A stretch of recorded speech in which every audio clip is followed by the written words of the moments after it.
According to United Nations Development Programme UNDP, SDG14 is life below ocean with the world ocean temperature, chemistry, current and life global system that make the Earth habitable for humankind. How we manage this vital resource is essential for humanity as a whole and to counterbalance the effect of climate change. The SDG aims to sustainably manage and protect marine and coastal ecosystem from pollution as well as address the impact of ocean acidification, enhance conservation and the sustainable use of ocean resources through international law will also mitigate some of the challenges facing our ocean. So, my documentary video which issue related to environment and sustainability within my residential area that I have recorded is at Burok Beach, Kuala Terengganu, in line consistently of SDG14.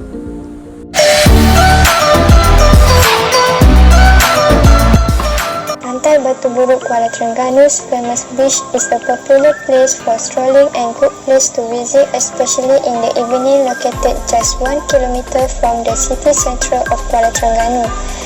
This makes it a strategic venue to visit by many locals as well as travellers. With the shades provided by the row of coconut tree and rose trees and the cool breeze of the South China Sea, many locals have chosen this venue by just simply sitting by the beach to wrap up a hot birthday, strolling or picnicking along the beach. If they are not there picnicking and feeling hungry, they no need to worry as there are many people selling food and drinks in little carts from their bike or small truck along the beach. But it's come a little surprise that the way human buy and consume food is having such a tangible impact on the ocean, as plastic food packaging has become the most commonly found fish debris.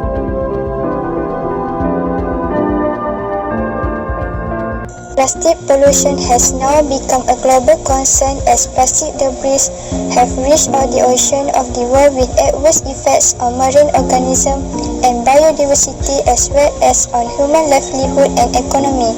At Burok Beach, Kuala Terengganu, plastic debris become marine debris if they are improperly disposed of on land of the beach. Plastic debris is a globally recognized environmental issue of increasing concern.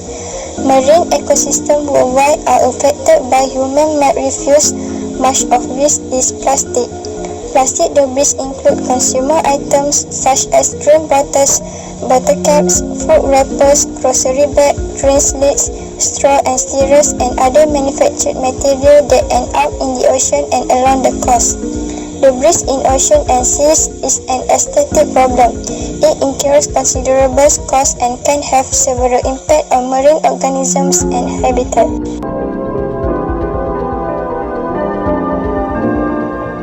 Plastic is a synthetic organic polymer made from petroleum with properties ideally suited for a wide variety of applications, including packaging, building and construction, household and sport equipment, vehicles, electronics and agriculture.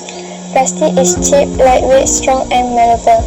Over 300 million tons of plastic are produced every year, half of which is used to design single-use items such as shopping bags, cups and straws. At least 8 million tons of plastic end up in our ocean every year. Floating plastic debris are currently the most abundant item of marine litter. Waste plastic makes up 80% of all marine debris from surface waters to deep sea sediment. Plastic debris like plastic food packaging has been detected on shorelines of all the continents, with more plastic materials found near popular tourist destinations and densely populated areas like Burok Beach in Kuala Terengganu. This plastic debris will enter into the ocean and the plastic pollution affects sea life throughout the ocean. Our ocean and the arrays of species that call its home are succumbing to the poison of plastic. While plastic debris in the ocean, it never goes away. Over hundreds of years, it breaks down into small pieces, but those pieces, even the tiny one called microplastic, are still plastic. Sea turtles are choking on them. Like what happened in Terengganu in 2019, There were 67 of turtles injured and deadly by fishing nets, hooks, fan and swallow plastic from January to August 2019. This debris also is causing major problem to the biodiversity to our ocean and affecting wildlife populations. Rubbish floating in the ocean is often mistaken for food by marine animals, whether it's plastic bag that look like a jellyfish or shimmering pieces of plastic that look like fish. Animals eat this debris, filling their stomachs with plastic, causing them to slowly starve to death due to false sensation of being full eat. It also introduces chemicals from the debris into the food chain, which may affect sustainable levels of fish and marine species, changing the natural balance and equilibrium of the ocean. Such example, rescue dolphin in Terengganu found that upon discovery there was a small cut on its head and the dolphin eventually was able to swim back to sea. Perhaps its death due to suffer of internal organ injuries caused by food that could not be digested, such as a fish bone or plastic.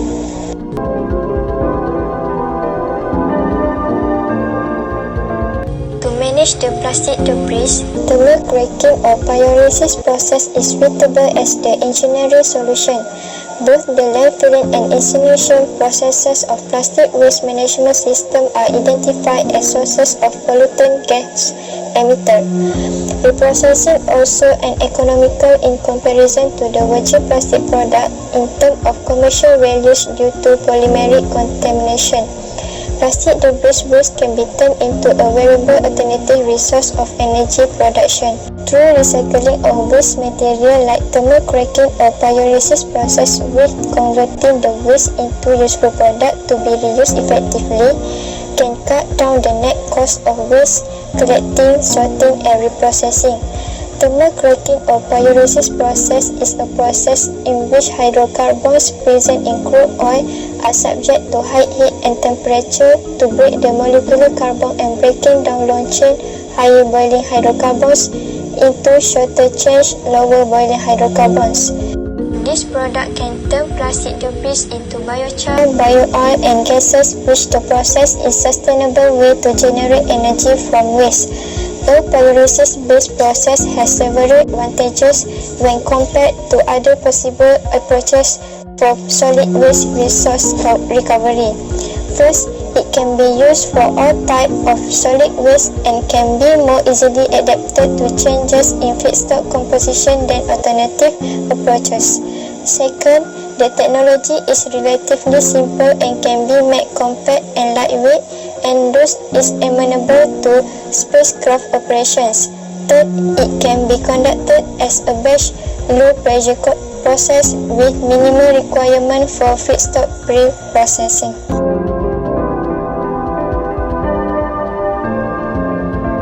Non-engineering solution is taxes on plastic material, certain type of plastic polymer, or certain uses of plastic such as single-use packaging can help reduce unsustainable consumption of plastic materials. The application of taxes to single-use plastic items can help to increase the price of such items and therefore drive demand away from such items and result in substitution. Well-designed taxes should lead to the use of more durable and more sustainable alternatives. Such alternatives could include redesigned plastic options, example more readily recyclable, compostable or conversely more durable plastic, or non-plastic alternative, example manufactured from wood, metal or glass.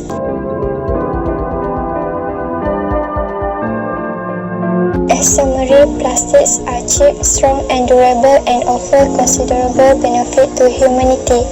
They potentially can enhance the benefit that both medical and scientific technology will bestow to humankind.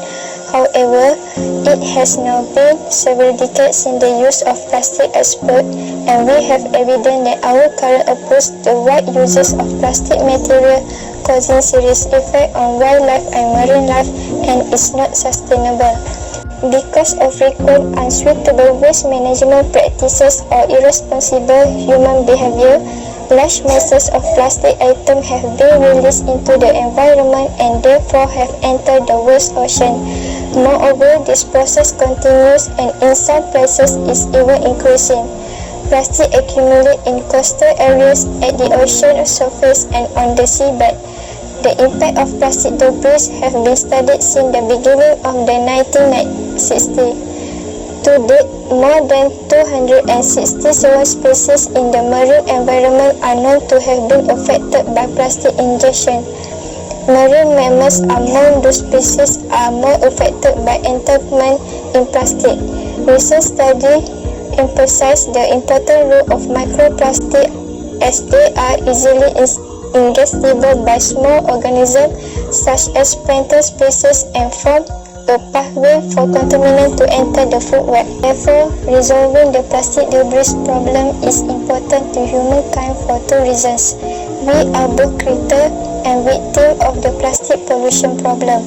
Solution to the plastic debris problem can only be achieved through a combination of actions. Such actions include the following. Legislation against marine pollution by plastic must be enforced. Recycling must be accentuated. Alternative biodegradable to current plastic product must be found and clean out of debris must proceed if the marine plastic pollution problem is to eventually be resolved. Governments cannot accomplish this task on their own and will need help and initiative from the public. Moreover, resolving this long-standing problem will require time, money and energy from many individuals now living and those of future generations if a safer and cleaner marine environment is to be achieved.